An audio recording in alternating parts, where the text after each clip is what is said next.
Oh,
orí ìdílé láti ẹsẹ̀ kẹtàdínlọ́gbọ̀n lé ẹsẹ̀ ìkọkànlélọ́gbọ̀n.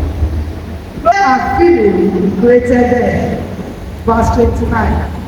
God blessed them and said to them, be fruitful and increase in number, fill the earth and subdue it, rule over the fish in the sea and the birds in the sky, and over every living creature that moves on the ground.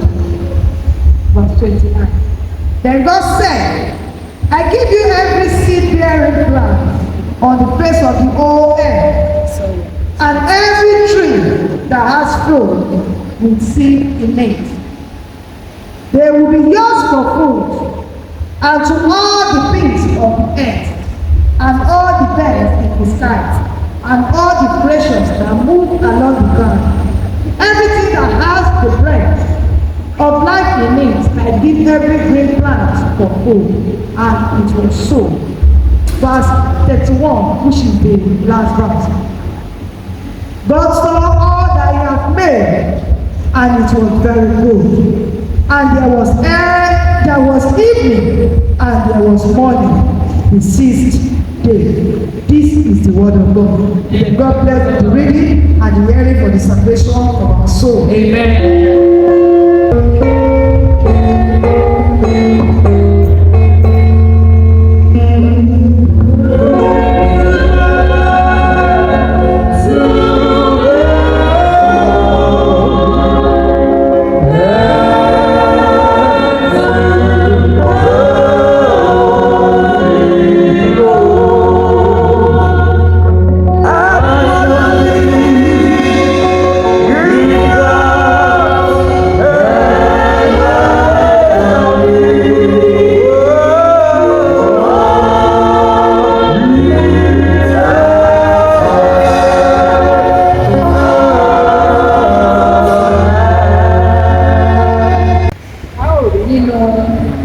Epistẹ́lì kejì ti Pọ́ọ̀lù àpọ́sù sí àwọn ará Kọ́ríńtì orí 5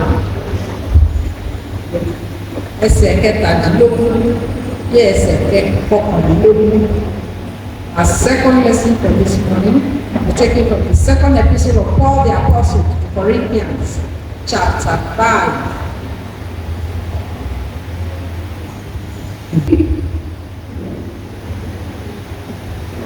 Epistẹ́lì Pọ́ọ̀lù àpọ́sù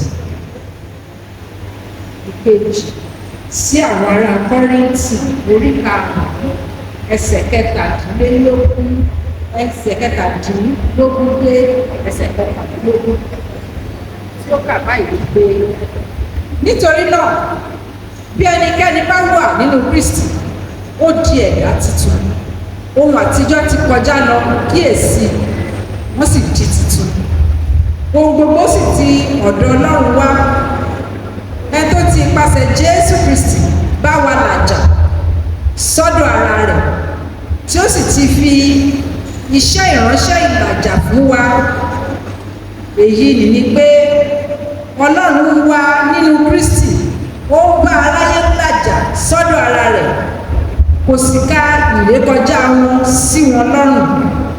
Ó sì ti fi ọ̀rọ̀ ìlàjà lé wa lọ́wọ́ ẹsẹ̀ ogun. Nítorí náà àwa ní ikọ̀ fún Kristi, bí ẹni pé Ọlọ́run ń ti ọ̀dọ̀ wa ṣìpẹ̀ fún yín. Àwa bẹ̀ yín nípò Kristi, ẹ bá Ọlọ́run làjà. Ẹsẹ̀ tí ó gbẹ̀yìn tí ṣe ẹsẹ̀ 21. Nítorí ó ti fi iṣẹ́ ẹ̀ṣẹ̀ nítorí wa, ó ti fi iṣẹ́ ẹ̀ṣẹ̀ nítorí wa, ẹni tí kò mú ẹ̀ṣẹ̀kẹ́ṣẹ̀ rí, kí àwa lè di òdodo Ọlọ́run nínú rẹ̀. Èyí ni ọ̀rọ̀ Ọlọ́run. Yeah.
Welcome your neighbor, tell them you are welcome to the presence of God.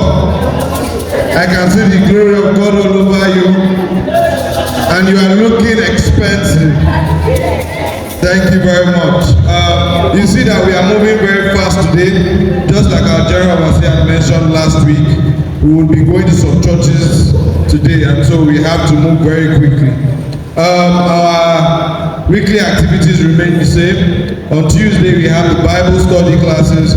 On Wednesday, Bible study by 6 p.m. Wednesday, we have the Shiloh service, 10 a.m. On Thursday, we have the Holy Ghost service, 6 p.m. Friday, we have our vigil, 12 a.m. And on Sunday, in the morning, we have the Sunday school class at 9 a.m. And the Thanksgiving class starts Thanksgiving service starts 10 a.m. So please let us be, as we are encouraged to attend these services, and not just attending, but arriving on time.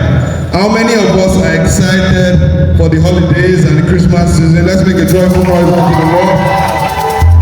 Thank you very much. We are also reminded that there will be a Christmas service in the morning of the Christmas day. Very brief service, just about 2 hours max. Right, and then we'll also be doing the exchange of gifts on that day. So please come one, come all. The reason for the season is to share love and to also proclaim the gospel. Come with your gifts. We'll do the exchange of gifts. Don't name it. Buy something that is good, wrap it up, bring it here, and then we'll do a ballot system. So everyone who comes with something will leave with something. Amen. And to usher in the festivities, there are 3 people here today who are going to win a cash prize. If you look under your seats and you find something, it is yours. So there are 3 people. There's one on this side and there's one on the female section too. That's under your seat. You will find something. Praise the Lord.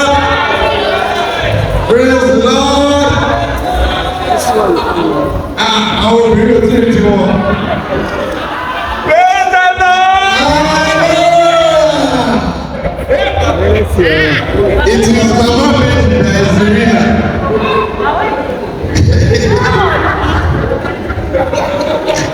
All right. All right, so let us after the festivities with the exchange of gifts.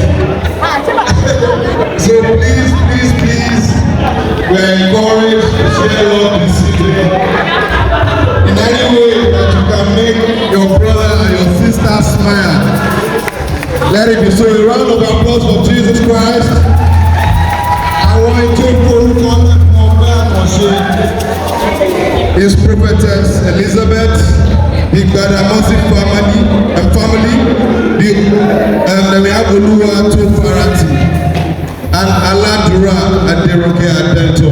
When it's time for Thanksgiving, you'll be duly informed. God bless you. Choir, please the info sermon. Let us come forward with our card offerings, the development levy, the building levy, and the open logo. God bless. 437 ìsùnkàn wà tó kún fẹ́jẹ̀.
Jésù lógo.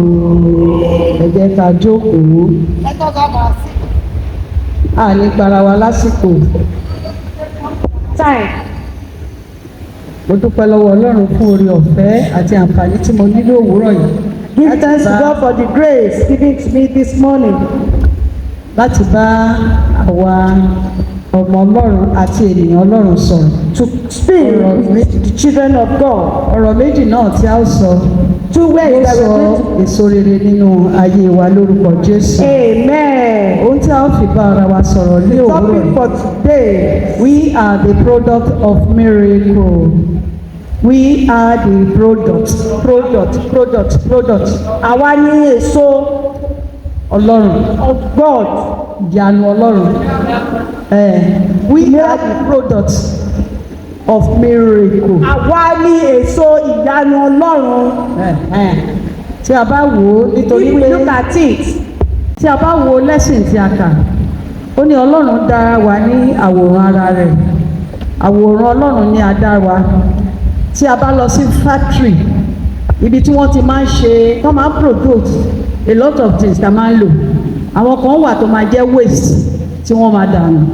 Àwọn kan máa wà tó máa manage pé we can sell this one as a cheaper price.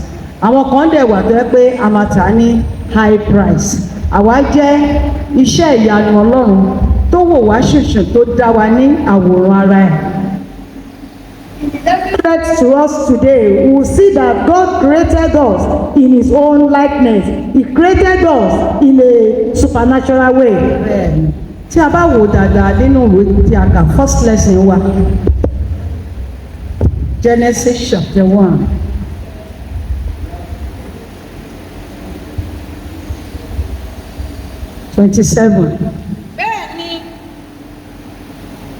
bẹ́ẹ̀ ni Ọlọ́run dá ènìyàn ní àwòrán rẹ̀. Bẹ́ẹ̀ni, Ní àwòrán Ọlọ́run ni a dá a.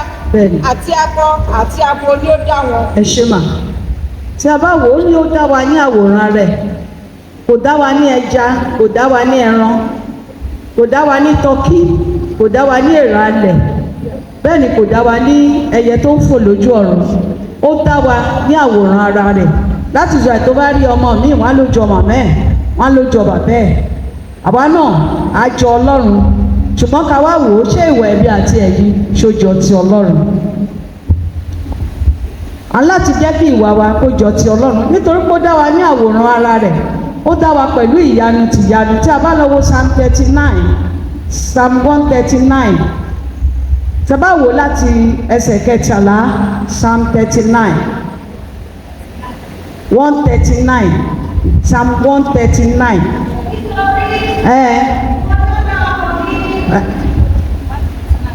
Psalm 139. Sorry ma, ẹ má bínú ma, ẹ tó wà nínú auditorium ẹ jẹ́ kó bá a kà ká lè gbọ́. 13. 139, 13. Oh yes. Ṣé bá wo ìyanu lọ́lọ́run fi dá èmi àti ẹ̀yin tí aláboyún tó bá lóyún kò mọ̀ bóyá ọkùnrin ni àbóbìnrin until tó bá lọ fún bóyá bíi scan. Even scan pàápàá tọ́lọ́run bá fẹ́ kan rìn ní tọ́lọ́run ò bá fẹ́ kan rìn gan ní rí. That is the miracle of God. Ìyanu Ọlọ́run ni. Ó ló bò wá mọ́lẹ̀ láti inú ìyá wa wá. Ẹ kàwé mà. Èmi yóò yìn ọ́. Nítorí tẹ̀rù àti tìyanu ni ó dá mi. That is why it is necessary for every one of us láti máa yan Ọlọ́run. Tá a bá wo ara wa dáadáa, à ń wò ó pé Ọlọ́run mà dá wa dáadáa. Tó bá lọ sọ́jà, especially ibi tó ti ń pa màálù, tó bá rí tó bá ti ọ̀bẹ bọ màálù lọ́rùn wọ́n fún ara rẹ̀, tó bá jẹ́ ní tó ń ro àròjinlẹ̀ wá ṣe kí ni wàá yan Ọlọ́run lógo. Olúwa ò ṣe nítorí pé ò dá mi ní ẹran tí wọ́n máa ti ọ̀bẹ lọ́rùn tí àwọn ènìyàn wọn máa jẹ. Ó fún wa ní àwọn wọ̀nyí káwa tó lè jẹ nítorí pé ó dá wa ní àwòrán ara rẹ̀. Ó wá fẹ́ ká máa yin òun, ó fẹ́ ká máa gbé òun ga, ó fẹ́ ká máa ṣe òun lọ́ba àwọn ọba.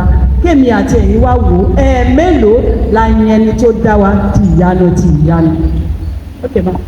God created us in His own likeness, and He wants us to behave like Him. He did not create us as fish or goats, but He created us in a miraculous way, and He wants us to be praising Him at all times. Thank you ma. Tí a bá wo iṣẹ́ Ọlọ́run ó pọ̀ nínú ayé wa, bọ́tẹ́lómi à ń wo ìyanu bí ìgbà tó yẹ pé mo dẹ̀ kọ́lé mo rí lé yẹn mo rí mọ́tò yẹn mo rí gbogbo ẹ̀ ìyanu miracle ọlọ́run yes ìyanu ọlọ́run ni because nǹkan tá a expect tó bá dé bá wa tó jẹ́ ayọ̀ ìyanu la máa pè àbí bẹ́ẹ̀ kọ́ bẹ́ẹ̀tì ìyanu gangan ìyanu tó jẹ́ ìyanu láti ọ̀dọ̀ ọlọ́run ni pé ó dé èmi àti ẹ̀yin ní àwòrán ara rẹ̀ ó mí sí ayé wa à ń tọrọ ẹ̀mí yẹn lọ́wọ́ ẹ̀ ó wá ń fi fún wa gẹ́gẹ́ bí Psalm 21 ṣe máa ń sọ fún wa verse 4 ó ń fi fún wa ó dúpò wá mọ́lẹ̀ tìyanu ó fẹ́ ká máa yin òun ó fẹ́ ká máa gbé òun ga ó fẹ́ ká máa ṣe òun lọ́ba àwọn ọba ó fẹ́ ká máa ròyìn iṣẹ́ agbára òun nínú ayé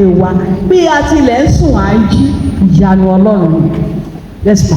God created us in a supernatural way and he wants us to be praising him at all times. Wọ́n ka sáàmù kan fún wa láàárọ̀ Psalm 136 ó ní ẹ fi ọpẹ́ fún Olúwa nítorí tí ó ṣeun nítorí tí àánú ẹ̀ dúró láéláé àwọn tó rí ìyanu Ọlọ́run gbà ó ní ìyókù tó ti kú kò lè yìn ọ́ Jésù torí pé mo wá yìn ọ́ Bàbá. Tí a bá wà láyé tí a bá wà láàyè lálẹ́ yìn Ọlọ́run ìyanu pé a sùn a dẹ̀ jí ìyanu ńlá ni nítorí ẹ̀ ló ṣe ní we are the product of God miracle. Ọlọ́run wò wá ṣoṣù ó dá wa láwòrán ara rẹ̀ tó bá kà á lọ tó kà á ó wá fi wá túnṣe kíni ó fi wá jọba lórí ohun gbogbo tí ò bá fi wá jọba lórí ohun gbogbo a nílè lọ mú màálù tí mọ́tò bá ń bọ̀ ṣàmọ̀ pé tó bá fẹ́ kọlù yàn èèyàn tó bá ń fẹsẹ̀ rìn á ní orí máa yìí ṣé kò lójú ni àbí bẹ́ẹ̀ kọ́ bẹ́ẹ̀ tí màálù bá ń bọ̀ ṣó lè bá màálù sọ̀rọ̀ kó ṣe kò lójú wọ́n ló máa sá fún màálù but bá ṣe ń sá fún màálù yẹn tán ó fún wa lágbára láti pa wọ́n láti jẹ wọ́n àwa ní iṣẹ́ ọwọ́ rẹ̀ tá bá wo gbogbo oore tí wọ́n kọ àdìpó ń bọ́ sí ìyanu ọ̀rọ̀ Ọlọ́run nígbà tó wá ṣe gbogbo yẹn tán a rí pé bàbá ńlá wa ó ṣẹ̀ awọnú ẹ̀ṣẹ̀ lọ Jésù wá dé tá à ń retí bíbọ̀ ẹ̀ ó ní ọ̀dọ́ àgùntàn Ọlọ́run ẹni tí kò lẹ́ṣẹ̀ ó wá wọlé ayé ó kó gbogbo ẹ̀ṣẹ̀ wa lọ ó wá dé ó wá kó ẹ̀ṣẹ̀ wa lọ ó fẹ́ ká ronú pìwàdà kí ni second lesson yẹn sọ fún wa bẹ́ẹ̀ ẹni tó bá wà nínú Kristi yìí tó ń ṣe ìyanu fún wa ó ló di ẹ̀dá titun ohun àtijọ́ ó ti kọjá lọ ó ní wọ́n ti di titun ohun gbogbo ti ọ̀dọ̀ Ọlọ́run wá oh yes ṣe rí pé ìyanu olóòní ọ̀rọ̀ Ọlọ́run sínú ayé wa ó tún wá ó tún wò wá ṣe láàánú kò fẹ́ ká bọ́ sí ọwọ́ Sátánì àtàwọn ọmọ ogun rẹ̀ ó tún padà wá láti wá rà wá padà ìyanu kan nìyẹn ni ìyanu ni bẹ́ẹ̀ ni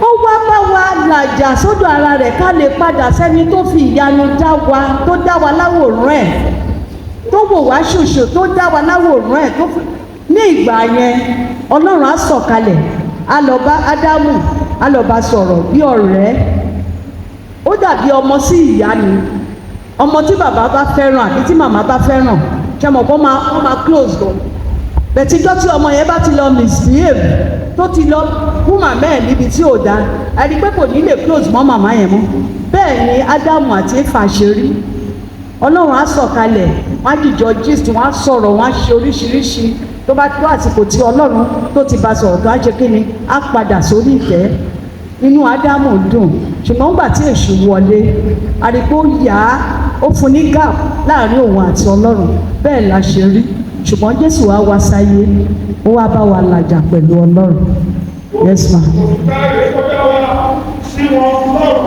kò ka èdè kọjá wa sí wa lọ́rùn ẹ ṣé sà. Out of the wonders that God did in our life, He created us in His own likeness. Has created us.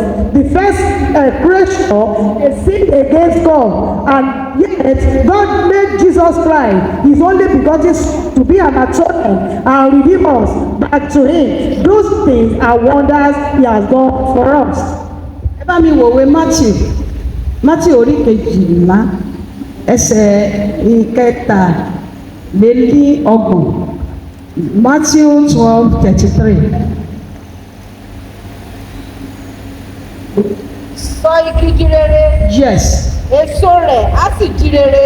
Ẹ jẹ́ kí ọ̀rọ̀ tí à ń gbọ́ láti January bí wákàtí ọ̀wọ̀yà tí ta máa gbọ́ ní last Sunday of this month. Ẹ jẹ́ kí ó so èso rere nínú ayé wa, kó mú ìràpadà sínú ayé wa, kí inú ẹni tó dá wa kínú ẹ lè dùn, ọba tó dá wa tìyanu kínú ẹ lè dùn. Ìyẹn ni pé à ń láti wà ní ìṣípayọ̀ ọkàn ní all the time, in the sense that ká lè mọ̀ yí pé ibì kan wà tá à ń lọ. Kò sẹ́ni tó bá rin ìrìn àjò, kódà tó ń bá ń gbé ní Èkó tó ló fẹ́ lọ Ìbàdàn ṣọmọ kó lọ kíyàn ni, definitely you will come back to your house. Àbí bẹ́ẹ̀ kọ́, tó bá rin ìrìn àjò kó lọ sókè òkun, tó bá lọ ọdún 10, kó lọ ọdún 15, tó bá decide pé òun bọ̀ ṣọmọ pé ní ẹ̀ ló ń bọ̀. Òun ló yẹ ká máa rò pé a wá sí ilé ayé yìí ni, ilé wa, ìlú ìbílẹ̀ wa ń bolo wà, ó wà lọ́rùn, ó wà lọ́dọ̀ ẹni tá a máa sọ pé dáàdì àti dé. Ẹni tó bá rí even ọjà lásán, tó bá lọ sọ́jà obìnrin, ó máa tú gbogbo nǹkan tó rà, ó máa tú sílẹ̀. Àbí bẹ́ẹ̀ kọ́, wàá wò ètò fẹ́, bóyá ewédú ni, bóyá ẹ̀fọ́ ni, bóyá ta ni, bóyá gbogbo ẹ̀ ni, wàá mọ bó ṣe fẹ́ arrange kó tó di odidi. Àbí bẹ́ẹ̀ kọ́, bẹ́ẹ̀ ni a ṣe jẹ́ níwájú Ọlọ́run. Ẹ jẹ́ ká máa ní èrò yìí. Gbogbo igi rere tá a bá rí pé a ti gbọ́ ọ̀rọ̀ ni, ó ti wọnú okùn àyà wa. Ẹ jẹ́ ká so igi yẹn, igi ìyè yẹn, ẹ jẹ́ ká so di rere nínú ayé wa, kí ẹ̀mí yẹn kó máa rántí fún wa pé ìlú ìbílẹ̀ wa ó ń bẹ ní ọ̀run. Ẹ kàwé díẹ̀ mà. Tàbí sọ igi di búburú, èso rẹ̀ á sì di búburú. Nítorí bó bá ṣe bí òdì bí ẹni, wọ́n máa ń kọrin kan ní ìjọ mẹ́tọ̀ọ̀tàn á ní ọlọ́gbọ́n kọ́lé rẹ̀ sórí àpáta, ọlọ́gbọ́n kọ́lé rẹ̀ sórí àpáta, gbé omi lé ilé náà dúró, ilé ọlọ́gbọ́n kò wó lulẹ̀. Àṣìwèrè kọ́lé rẹ̀ sórí ìyanrìn, àṣìwèrè kọ́lé rẹ̀ sórí ìyanrìn, gbé omi lé ilé náà sí wó, ilé àṣìwèrè wó. Orí ọ̀fẹ́ tá a máa fi kọ́ ilé ayé wa sórí àpáta, Olúwa á fi fún wa. Tá a bá wo ìrìn àjò Sọ́ọ̀lù, tá a bá lọ wo ìṣe àwọn àpọ́stélì, á rí níbẹ̀. Ìṣe àwọn àpọ́stélì orí 8 tó bá lọ wò wá rí níbẹ̀. Ní ìfẹ́ gbà wá lásìkò, à ń jáde. A rí pé ó ń ṣe búburú sí ìjọ ènìyàn, ṣùgbọ́n gbà tí Jésù bá pàdé, igi búburú rẹ̀ ó ṣe kíni, ó di rere. Ní orúkọ ńlá ti Jésù Kristi Olúwa wa, gbogbo ọ̀nà tí Sàtánì tó fi ń gbá ilé ayé wa sí ibi tí kò dára, agbára orí ọ̀fẹ́ Kristi á mú wa padà wá sílé. Let us live our life in a spiritual way, because if a woman goes to a market, he must surely come back home. That is how this world is to us. Let us be spiritually inclined and bear good for God. No matter how we spend our life in this world, we are going to spend more than that in heaven. So let us be spiritually inclined and get ready for our home. Tí a bá wo èso igi ọ̀pọ̀tọ́, a wàásù fún, àwa ní igi ọ̀pọ̀tọ́ tí wọ́n wàásù fún. Ẹ jẹ́ kí ayé wa kó gba ọ̀rọ̀ Ọlọ́run. Tó bá gba ọ̀rọ̀ Ọlọ́run, ibẹ̀ ni Kristi máa gbé. Ṣùgbọ́n nígbà tí Jésù kọjá lórí pọ́n ti wàásù fún, wọ́n ti wàásù fún, wọ́n ti wàásù fún, kò gbọ́ ìwàásù. Ó ní igi yìí, ó ní kó gbẹ, kó má ṣe ṣe kíni, kó má ṣe so mọ́. Ìrìn àjò ayé wa kò ní rí bẹ́ẹ̀ níwájú Jésù. Afúrúgbìn, má jẹ́ kí ohun ayé yìí, má jẹ́ kó jẹ́ ẹ̀gún tó máa fún ọ̀rọ̀ Ọlọ́run pa nínú ayé wa. Ẹ jẹ́ kí igi búburú ayé wa, ìwà búburú ayé wa, ẹ jẹ́ kó padà kó di èso rere.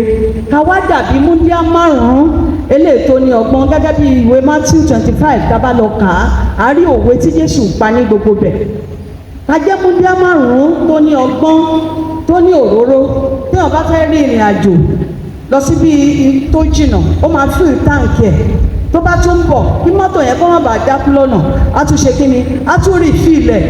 Ẹ jẹ́ ká máa refill ara wa spiritually kájẹ máa wò ó pé ìlú ìdílé wa ó ń bẹ lọ́rùn gbogbo ìta ń ṣe ní ayé yìí a fún wa ní orí ọ̀fẹ́ ni ẹlòmíì lọ́lá jù wá lọ ẹlòmíì kàwé jù wá lọ ẹlòmíì nípò jù wá lọ at the same time owó yẹn ọlá yẹn ipò yẹn kò rí fira ẹ̀mí ara rẹ̀ àwọn ò rà á ó fún wa lọ́fẹ̀ẹ́ à ń béèrè lọ́wọ́ ẹ̀ ó ń dá wa sí olówó dá wa sí à ń yọ̀ níwájú ẹ̀ ọba ńlá tó gbé wa ró tí ò jẹ́ kó ká jẹ nílẹ̀ ó ní títí ayé ká máa rántí iṣẹ́ ìyanu rẹ̀ nínú ayé wa ká dẹ̀ máa yìn ín lógo ẹ jẹ́ ká jẹ́ ọlọ́gbọ́n ọmọ ẹ jẹ́ ká jẹ́ igi rere ẹ jẹ́ kí ìgbésí ayé wa ìrìn àjò ayé wa ẹ jẹ́ kó bu ọlá fún ọlọ́run kí ọlọ́run kó lè máa rí nínú ayé wa kó máa mọ̀ pé lótìtọ́ iṣẹ́ ọwọ́ mi ni àwọn wọ̀nyí ń ṣe ní orúkọ ńlá ti Jésù Kristi Olúwa wa a ò ní jẹ́ igi ọ̀pọ̀tọ́ tó máa gbẹ ẹ jẹ́ kí ayé wa kó gba ọ̀rọ̀ ọlọ́run ó ní Lásárù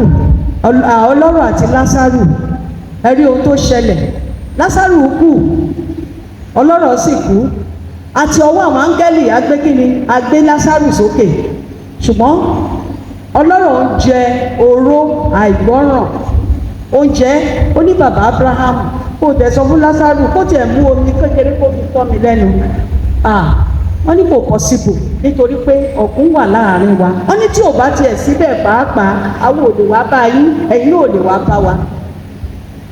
ó ní òkè tó bá jẹ́ bẹ́ẹ̀ ni ẹ jọ̀ọ́ ṣé Lásárù lè padà kó tiẹ̀ lè bá mi sọ fáwọn arákùnrin mi wọ́n ní àwọn wòlíì wà ń bẹ̀ à ń gbọ́ ọ̀rọ̀ Ọlọ́run lójoojúmọ́ ẹ jẹ́ kó so igi ìyè nínú ayé wa ní orúkọ ńlá ti Jésù Kristi Olúwa wa a ò ní dé ọ̀run mòótọ́ ìbíbọ̀ Jésù ti 2024 yìí á bá wa láyé á bá wa láàyè á bá wa gbé àyè tó dára ẹ jẹ́ ká máa rántí pé àwa ni ohun èlò tó lọ́lá ohun èlò tó lógo iṣẹ́ ìyanu tó ní ọlá tó ní ògo látọ̀dọ̀ Kristi Jésù ó ní ìsun kan wà tó kún fún ẹ̀ṣẹ̀ ó ló yọ ní ìhà Jésù ó ní ẹlẹ́ṣẹ̀ ń mòkò nínú ẹ̀ ó bọ́ nínú ẹ̀bí ọgbọ́n agbára tó máa tọ́ wa Olúwa gbé wọnú ayé wa. Let us learn from the fig that is not any good seed on it. Let us bear a good seed so that when he can see a good seed in us. And let us always remember that we have a hope that we are going, and let us live for God. May God help us in Jesus' name. Ẹ bá mi wo orin kan.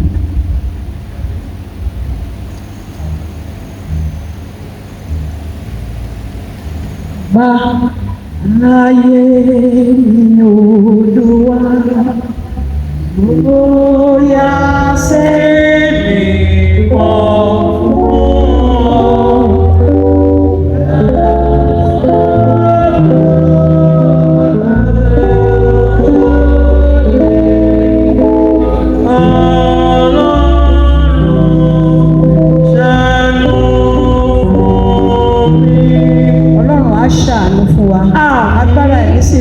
àjọba nínú ayé wa. Àmín. We are the product of miracle. Ǹjẹ́ nísìnyí.